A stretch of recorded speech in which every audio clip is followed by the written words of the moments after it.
சென்னையிலிருந்து கோவை சென்ற ரயிலில் பயணித்த துணை ராணுவ படையினர் மதுபோதையில் பயணிகளை தாக்கியதாக குற்றச்சாட்டு எழுந்துள்ளது.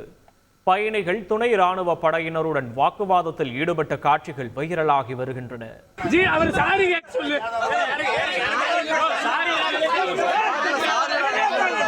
சார் குழந்தையெல்லாம் பார்க்காம செருப்பு சார். துப்பாக்கி ஏதாவது கிடைக்கிற விவசாயம் இல்லையா? துப்பாக்கி இதுக்கு தான் சொன்னாங்களா? அப்பாவி சுடுறதுக்கு தான் துப்பாக்கி பயிற்சி கொடுத்தாங்களா உங்களுக்கு? நாங்க பயந்துக்குவோமா? துப்பாக்கி காட்டி மிரட்டுற நீ ஒரு மிலிட்டரியா? உண்மையான மிலிட்டரியா நீ?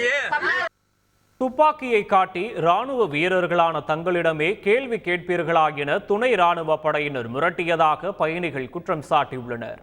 முன்பதிவு செய்யப்படாத பெட்டியில் பயணித்த பயணிகள் கடுமையாக அவதியடைந்த நிலையில் அவர்கள் அளித்த புகாரின் அடிப்படையில் 20க்கும் மேற்பட்ட துணை ராணுவ படையினர் ரயிலிலிருந்து இறக்கிவிடப்பட்டனர். சம்பந்தப்பட்ட துணை ராணுவ படையினர் மீது நடவடிக்கை எடுக்க வேண்டும் என பயணிகள் கோரிக்கை விடுத்துள்ளனர். சென்னை டு கோவை சேரன் எக்ஸ்பிரஸ் ரயிலில் நடந்தது என்ன என்பது குறித்து பாதிக்கப்பட்ட பயணி ஒருவர் அளித்த பரபரப்பு தகவலை கேட்கலாம். இது வந்து எங்களுக்கு பயணம் செய்யக்கூடியது. நாங்கள் துப்பாக்கியெல்லாம் வச்சுருக்கோம், அதனால நீங்கள் தள்ளி தான் போகணுன்னாங்க. சரி, ஒரு சீருடை பணியாளர் கேட்குறாங்க அப்படின்ட்டு நாங்களும் ரொம்ப மரியாதையாக இருந்துருச்சு. நாங்கள் பிடிச்சி வச்ச சீட்டெல்லாம் விட்டுட்டு அடுத்து ஒரு 4-5 சீட்டு தள்ளி போய் உட்காந்துருந்தோம். ஒரு கம்பார்ட்மெண்ட்டில் ஒரு 4 சீட்டு ஃபுல்லாகவே அவங்க வந்து ஆக்குபேட் பண்ணிட்டாங்க. நேரம் போகப்போ என்னாங்கன்னா கதவை சாத்திட்டு அதுக்குள்ளே என்ஜினும் வந்து ஜாயிண்ட் ஆச்சு. லைட் எல்லாம் போட்டு ஃபேன் எல்லாம் ஓடுறப்ப அடுத்தடுத்து ஏறுறவங்கள ஏற விடாமல் அவங்க ரொம்ப ஒரு தடுத்துட்டு இருந்தாங்க. இதுக்கப்புறம் ட்ரெயின் மூவ் ஆக ஆரம்பித்து அடுத்த ஸ்டேஷன் வர்றப்ப அந்த கேட் டோரை வந்து லாக் பண்ணிட்டாங்க. இதில் வந்து யார் ஏறினாலும் கீழே பிடிச்சி தள்ளுறது, பெரியவங்களை எல்லாத்தையும் கீழே பிடிச்சி தள்ளுறது. இது எங்கள் சொல்ல எல்லாரும் ஏறுறப்ப என்ன பண்ணாங்க, பெண்கள் எல்லாம் கழிவறைக்கு செல்லக்கூடிய பாதையில் இவங்க உட்காந்துட்டு சீட் ஆடிட்டு இருந்தாங்க. ரெண்டாவது ஒரு அதில் இருக்கிற ஒரு ஹெட் ஆஃபீஸர் நல்லா ட்ரிங்க்ஸில் இருந்தார். பெண்கள் போகிறப்ப வந்து ஷூவை காட்டுறது, ஷூவை கழட்டி விடுறது, அதை வந்து அவங்க மேலே படுற மாதிரி செய்யறது. கேட்குறப்ப வந்து பார்த்தீங்கன்னா கேட்டவருக்கு வந்து ஒருத்தர் கழுத்துலேயே அவர் வந்து அடிச்சிட்டாரு.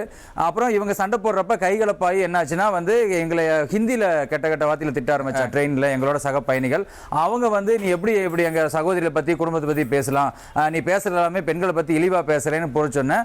அவங்க மேலே சண்டை போட்டு விழுகிறப்ப கையில் பச்சிலையும் குழந்தைய வச்சுருந்த ஒரு தாய் மேலே விழுக போனாங்க. குழந்தையுடைய தகப்பனார் அவரை தடுத்தங்காட்டியும் வாட்டர் கேன் எடுத்து குழந்தை மேலே எரிஞ்சிட்டாங்க. துப்பாக்கியை காட்டி எங்களை வந்து பகிரங்கமாக மிரட்ட ஆரம்பித்தாங்க. எல்லாமே கன் இருக்கு, நீங்க வந்து எங்களுக்கு எதிராக்குறீங்கன்னு ஒரு தீவிரவாதியை ட்ரீட் பண்ற மாதிரி எங்களுக்கு சக பயணிகள் ட்ரீட் பண்ணாங்க. டிடிஆர் வந்தாங்க, டிடிஆருக்கும் கை வாங்கிட்டு அடிக்க போனாங்க. அவரையும் துப்பாக்கி முனையில மிரட்டினாங்க. ஒரு அவங்களையும் தகாத வார்த்தையில் சொல்றப்ப காவலர்களுக்கும் இவங்களுக்குமே சண்டை வரப்ப அப்ப இவங்களுக்கே சண்டை வரப்ப எங்களுக்கெல்லாம் என்ன பாதுகாப்பு அப்படின்னு நாங்க இன்னும் ரைட்ஸா என்ன பண்ணோம், அவர் ட்ரெயின் விட்டு இறங்க மாட்டேன்ட்டாரு. இறங்க சொன்னா மற்ற சிப்பாய்கள் இறங்கிட்டாங்க. இவருக்கு வந்து ஒரு ஈகோ பிரச்சனை, இறங்க மாட்டேன்ட்டாரு.